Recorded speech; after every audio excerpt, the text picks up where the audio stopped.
I'm going to share my screen now so we can all follow along together. So as Akil mentioned, we'll be looking at the ACF playbook for 2020. So what I'll do is I will actually share the ACF playbook. Hold on, let me stop the share. And add it to the chat. So as I'm speaking, you guys can follow along. And it's a very easy to follow PDF file. And let me drop that in right now.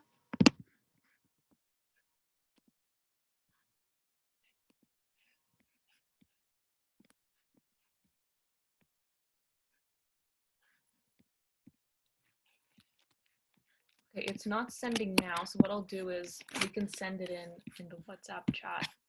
So I'll do that now and drop it in. Okay, it's sent. So you guys can open that up, and if you want, as I'm speaking and as I'm going through the slides, you can follow along as well. Okay, so let me go back and share. Okay, there we go. So, so the ACF playbook, Gita mentioned it this morning in her sermon, but it was essentially created by the Georgia Cumberland Conference of Seventh-day Adventists. So they're in the U.S., of course. So, and it was spearheaded by their youth director, Pastor Don Keel, and he met regularly with their ACF leaders at their conference, and they brainstormed and they just basically spoke on what are some of the needs that they face and what are some ideas that they have or that they've already implemented that are helping them in their ministry. So we're going to look at that, and this kind of presentation will be a very kind of Spark Notes version of the manual. But the manual is just 16 pages long, so you can really, if you just reserve an hour, you can really read it and get some in-depth details from it. So this is what the ACF playbook looks like. It's funny how they used the Ontario people for their cover, so that's quite nice. So the playbook is broken up into two parts. So the first part is what are the needs. So they basically go into depth in understanding what are the needs, what's changing, what are some trends that you can stay on top of, and what are some new opportunities and strategies that you can use with these needs that are arising. And the second part is looking at the possible scenarios, how to approach and what to possibly do in each scenario. But then at the end, regardless of what the scenario is, what to keep in mind as we're approaching our ACF ministry in that context. So this is kind of the context we're going to be flowing in as we're going through this presentation. So the first part is what is changing. So COVID hit us right mid-March. So we kind of had a taste of what school and ACF would look like in a virtual setting, completely off campus. So it's not entirely foreign to us. We had some little experience with it. So so some of the things that they mentioned on what is changing may be relevant to you as well. So for example, group sizes. Our group sizes may vary now because the format in which we're meeting is different. So the group sizes may be smaller or they may be larger because now more people have access to a Zoom or whichever platform you use. Also, the ways we're interacting are changing. So, for example, we're all online. And also the frequency or number of times that people are on campus, if they're on campus at all. So these are some factors, or one of the main ones that stand out. There are some more that they mention, but these are some things that are kind of standing out to them as well, and that is relevant to us as well. So what are some obstacles that arise from these drastic changes? So one was already mentioned, I believe, by Jess, recruiting. So how are we going to recruit? We can't table, we can't have exposure on campus physically. Alvia mentioned that as well. How are we supposed to get new members in? Second, if our meetings have been not so consistent previously, now that problem is going to be ever more amplified because now there is more reason to not have meetings because of COVID or because of maybe the fact that these forums are these platforms are foreign to us. So different maybe holes within the leadership may be amplified by these changes. Also community building. So how are we supposed to build our communities if the way that we used to gather, we now can't do? So how do we approach that? And finally, Zoom fatigue. So how many of you are feeling it right now? Just be honest with me. How many are you feeling the Zoom fatigue? Really? Not everyone? Wow, okay. Well, I'm flattered. But yes, Zoom fatigue is real. So these are all concepts that we all need to keep in mind. But there is a way out. So we'll get to that. So what are some trends that we're seeing? And I love how they called it a playbook, because COVID literally is a game. And it's all about staying ahead of the game. So it's really a game of chess. So we know how COVID is, impacting us. So how do we stay ahead of COVID and kind of predict what its impacts are going to be, and how can our ministries within our chapters adapt to those changes, but be prepared when those changes come. So the first trend is people are becoming more safety conscious. So they may be more hesitant to meet in person, maybe more distant. So that's something that we're seeing as well. Also the second, or some are calling it the third wave of COVID, that's predicted for the fall, October, November time, along with the flu season pattern. So that's also a trend to keep in mind that may affect our ministry as well going forward. And also economy issues. So a lot of students have lost internship opportunities, summer jobs, and therefore this may lead to decreased enrollment for universities and maybe decrease of members for your chapters. So these are all macro factors that may not impact us directly, but indirectly they do have an impact in how our chapters are going to operate on your campus settings. So enough of the negativity. What are some opportunities from these changes? Well, the fact that we're meeting here right now on this platform on Zoom and having ACFI in this way is an opportunity. So online meetings are now available. It makes it more available to people who previously, because of distance, maybe couldn't have attended these events. Now they can, and it may provide these people more opportunities to build friendships and get to know people that they previously might not have. It also gives you better control of time. And I know at the beginning we were speaking with Olivia, and she was saying, wow, I love it how I can trust. If someone says it's going to end at this time, it's going to end. So it's this aspect of you have the advantage of controlling the time more. And that's also a great advantage that you can have. And also now, social media was huge before, but now it's even huger, if I can use that word. So, and I know all of us have really strong game on our social media accounts, whether it be Instagram or Facebook. So now more than ever, students are going to be going on your social media platforms to see what you can offer, because now that is going to be your only point of contact with them. So this gives you great opportunity to leverage your skills in using your social media accounts. And lastly, intentional leadership development. So this is a great excuse to kind of invest in your leadership team, because in times of crisis is when leadership skills truly get formed and get sharpened. And so if you can use this opportunity for the benefit of yourselves as leaders and for your teams, our collective ministry on the Ontario level will be so much stronger as we come out of this pandemic because of it. So there are many opportunities, and the playbook mentions more. So what are some practical strategies going forward with some of the needs mentioned? How can we approach now these changing times? So the playbook has some really, really good tips. Yeah, it comes from the American context, but it's very, very relevant for us here in Ontario and in Canada. So for example, recruitment. How are we supposed to recruit? What some of the leaders at their conference found helpful was having weekly chapter email newsletters or weekly newsletters on their Facebook pages or other social media channels. So it provides a way for your membership to stay in tune with what you're offering for your events. Also, being consistent in checking your emails and social media channels, especially the emails, because I know in my time, and I know Jess can speak to this as well, when we were on the team together, the email often gets neglected, and I'm guilty of this as well. So make sure you're checking your emails, because now a lot of us register our chapters with our emails with our schools.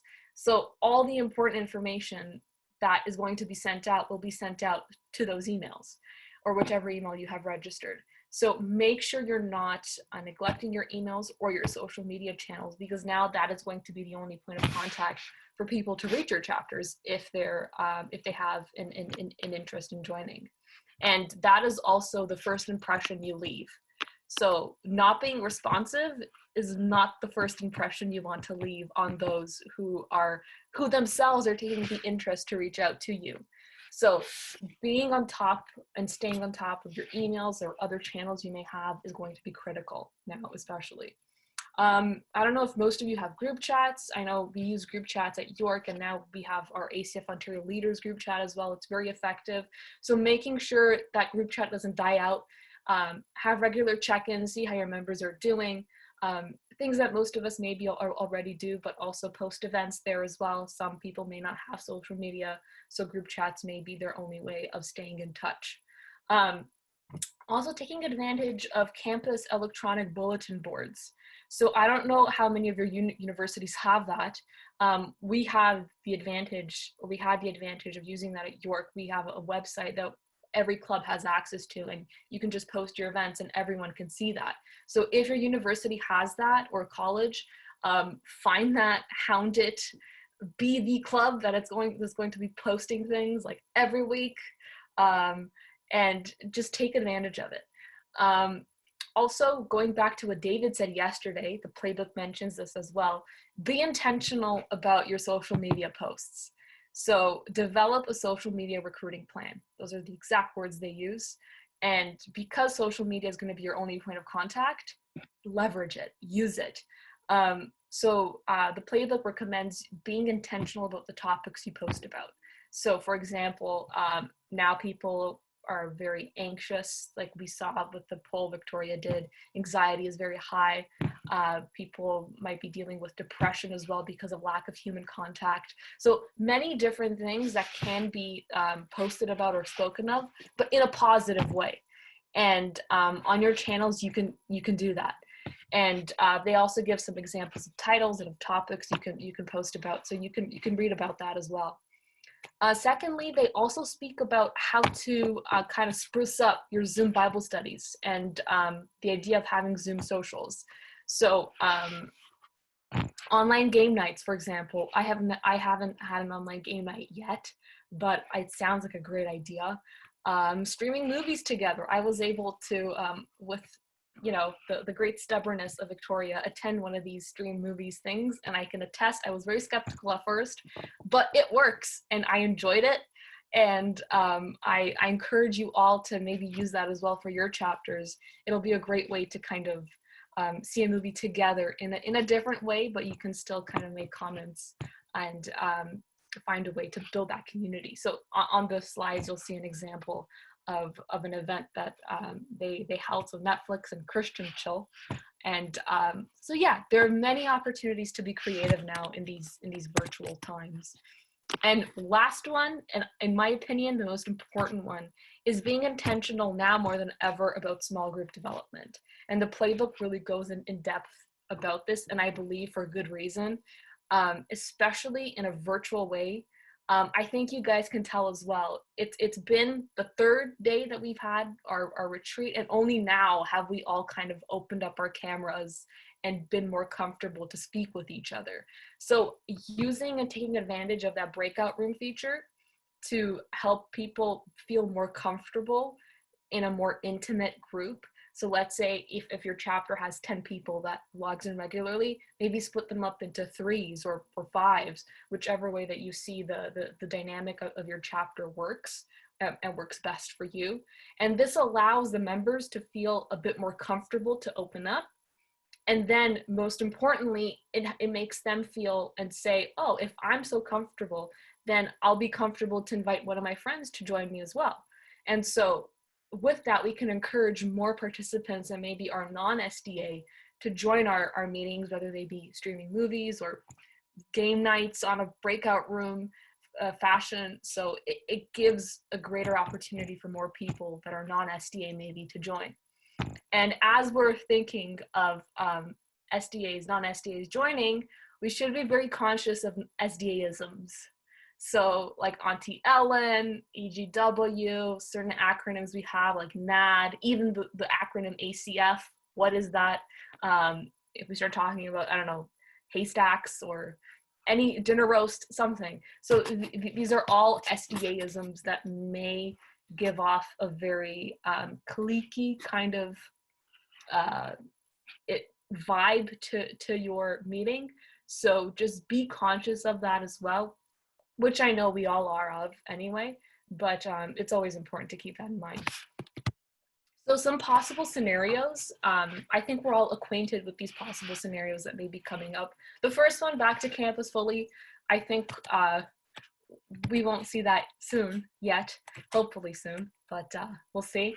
Half on, half off, that's also another option, and fully off. So we're now in the fully off stage, at least for the fall. And regardless of the scenario, the playbook does present some very key reminders on what to keep in mind in order to not forget what the purpose is of ACF and of your chapters on your campuses, which is reach the campus, change the world. So how are you going to reach your campus? And I believe someone raised that, how am I supposed to reach my campus if I can't be there? Well, what's great about that now is that everyone is now forced to be on the same platforms as you. Every single club now is going to be forced to be in a virtual context. So now that gives you an opportunity to build connections with each other in a different way. And you're all in that same boat. So it's not just you. Everyone is in that same boat with you. So you can take advantage of that, leverage that, build connections with them. As well, building a reputation on campus that you are an essential factor in that student community. So how do you do that? You can do that by showing your student body that you are active, that you're willing to serve, that even a pandemic won't stop or dim your willingness to serve. So the playbook mentions a few good ideas. So maybe you could help in sewing masks. I know sewing is now a trend amongst the young these days. So if you guys like to sew, you can sew masks. Another idea was writing letters. They mentioned writing letters to military members. You can also write letters to frontline workers or to members of the campus staff who are maybe working tirelessly to make sure our guidelines protect you. So those are some ideas that in which you can be of service, but without having that physical contact. Also spreading the gospel, but in a positive way. So not in a sort of end times apocalyptic way, but showing that there's hope, you know? And finally, of course, prioritizing the health, the physical and the mental health of your members and of yourselves as well, because you will be bearing a lot of responsibility. So before we brainstorm, I would like us to be reminded of a quote by Ellen White, actually. And she writes this in counsels on Sabbath school work, but it's very relevant in a non-Sabbath school context as well. So a lot of you mentioned, how am I supposed to be a leader now and lead my team in a context that is so foreign and so strange. And it truly is one of the trials, I believe, of the end times. I know there's more to come, but this is part of that preparation, you know, part of that being prepared to stand up and to lead in ministry capacities despite of what's going on around us. And she has really good advice, which I'm going to read. It says, the servants of Christ are to prepare no set speech to present when brought to trial for their faith. Their preparation is to be made day by day in treasuring up in their hearts the precious truths of God's word, in feeding upon the teaching of Christ, and through prayer, strengthening their faith. Then, when brought into trial, the Holy Spirit will bring to their remembrance the very truths that will reach the hearts of those who shall come to hear. God will flash the knowledge obtained by diligent searching of the scriptures into their memory at the very time when it is needed. Whoa. So I don't know about you, but when I read this, I found this fascinating in the sense that sometimes we may feel that we're alone, and a playbook is great to have, but we have the greatest playbook on earth that has already won the game, right? We have the Bible, we have the scriptures. That is our go-to, and we have the spirit of prophecy as well. So these are all tools that we can use in better equipping ourselves as we lead and as you guys lead your chapters going forward throughout this year. So now I'd like to take this time to brainstorm some ideas. So based off of our presentation now, is there anything that popped out to you that you find inspiring that you'd like to maybe share, or some ideas that you guys implemented already previously in your chapters that you would like to share with everyone? Or you just like to have a sounding board opportunity to see, you have an idea, you want to see it if it could work or not. So now's your time to share, and like Akil mentioned, Victoria, him, and myself will be taking notes so we can collaborate, because in these times we will only succeed as strong as we are as a team and as strong as our collaboration is. So I'll open it up now to all of you.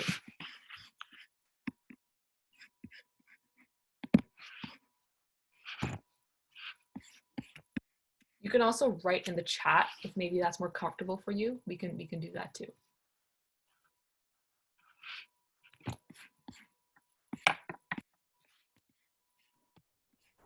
As you were talking about writing letters to frontline workers, it made me think about some of the seniors that have been seriously shut in for the last little while.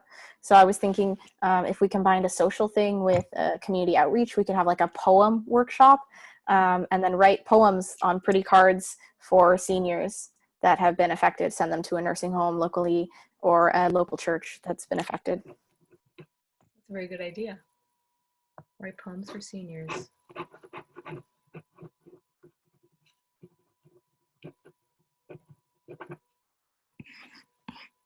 Anyone else have a groundbreaking idea as this one?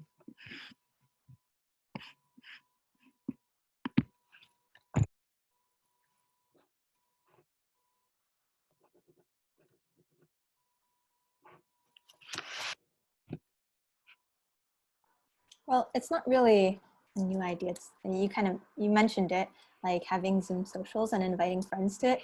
I think that's like such a good idea because I've been able to invite other like people to different Bible studies that we have, or like different socials and things like that. And they're like halfway across the country, or like, you know, in a different province, or they're really far away and they wouldn't have ever been able to attend. So I think it's kind of cool that now on Zoom, we're able to connect with people that we might not be able to see in person.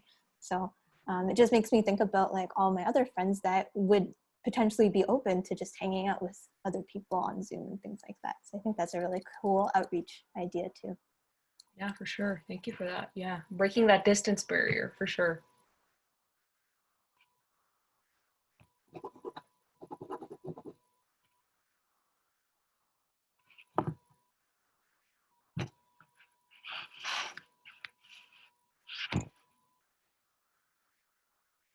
We're all a very bright bunch. I know there is a little idea simmering right now in someone's head right now. I know there is. Very interestingly, I'll share. Something interesting came out of watching this. Came out of watching this communications virtual summit that's being played here, because there were some digital mission ideas that it gave, and I'll just share them as I read them. So it says gather 20 youth for 1 hour on Sabbath afternoon and give each person the aim to reach out to 50 people. And you can do this through these 4 activities: through digital door knocking, which is basically like sending a Facebook message to reach out and establish contacts. Then it says content distribution, so sharing a digital book, a quote, or the day's sermon with a friend, someone that the Lord may impress you to share with. It says blog writing, so getting your members to write blogs that you could post on your Facebook page or your website, or you can even make vlogs that you post on your Instagram or on YouTube. I know Refuge has a YouTube ministry, or they may kind of somewhat, yeah, okay. So they have something along those lines. So that's an idea. And then the last idea they have here is seeking the lost. So checking up on persons that were usually involved, but aren't actively involved anymore. So our missing members, checking up on them to make sure that they're okay, to see what's going on and to link back to them. And then it also talks about talking on topics. So it talks about SEO. I mean, this might not be the most interesting, but if any of you have a website, then you already know what SEO is, search engine optimization.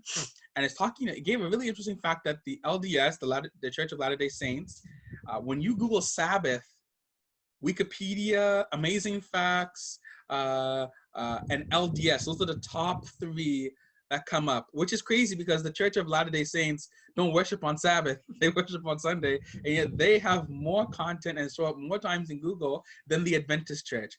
So it says doing search engine optimization so that when people search your club or search your ministry, it can be associated with certain words and it'll pop up for young people. So that's also important to do as well. I believe you can do search engine optimization even if you don't have a website. If you have an Instagram profile, Facebook, any place where you exist virtually, you can do search engine optimization. So that is also a good idea, just to make sure that when people look at certain keywords, they can be brought closer and more accurately to your ministry. Thank you, Akil. That was actually very, very useful. Yeah, and especially now that everyone's online, having that SEO exposure. And a really cool link that I actually used is called HubSpot.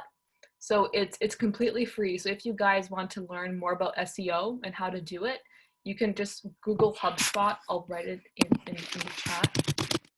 And they have free tutorials on how to do an SEO for free, literally, for whatever platform you use. Yeah, thanks, Akil.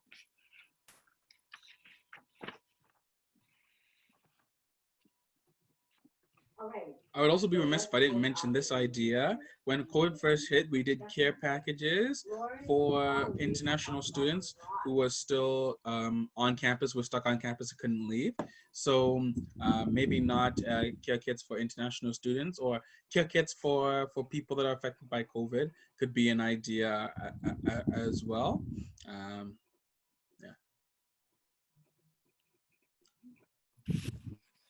Yeah, thank you. We have a great list of ideas here. I'll just repeat them if anyone else would like to share. So writing poems for seniors, maybe have a poem workshop together so we can learn how to make nice poems and send them out to people in need. Having social and inviting friends who haven't been able to come, and just being more intentional and recruiting your members to do some digital door knocking. Sharing spiritual content, have members write blogs, so their experience throughout this time as well. And seeking out members who haven't been there for a while, and getting acquainted with the search engine optimization and care packages for people who have been affected by COVID.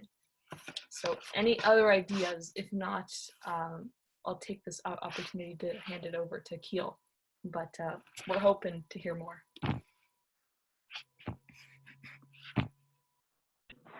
Are we just trying to put together a list of program ideas in terms of outreach or social events, or in terms of like Bible study topics and ideas like that as well? Everything is on the table. Okay, well, I can share some of the things that my team has been talking about. Hopefully they're okay with me sharing these ideas. We were thinking of obviously doing some testimonials, people's short devotions, maybe just like a short object lesson, like 15 minutes of actual scheduled time, and then more conversation, more casual. We thought of maybe doing a month talking about underrated books of the Bible, like the minor prophets, because they're underrated. It's funny. Maybe looking at Obadiah, Hosea, Jonah, Amos, and then maybe having a month talking about vulnerability, because we were really inspired by some of the programming last night. And then just some miscellaneous ideas we had, having a workshop on how to study the Bible, a workshop about finances for students, especially during COVID time, and maybe a miscellaneous workshop on cooking, because you can cook digitally wherever people are. You can do a cooking workshop together. So yeah, I think those are some of our ideas so far. That's really cool. You should trademark those, so then if anyone else uses it, credit to Mustard Seed. We just want everyone to be successful. We're hoping that they work. We're not even sure yet. Exactly. Okay, thank you, Olivia. Okay, if you guys have any more ideas, you can always reach out to Akil, Victoria, or myself.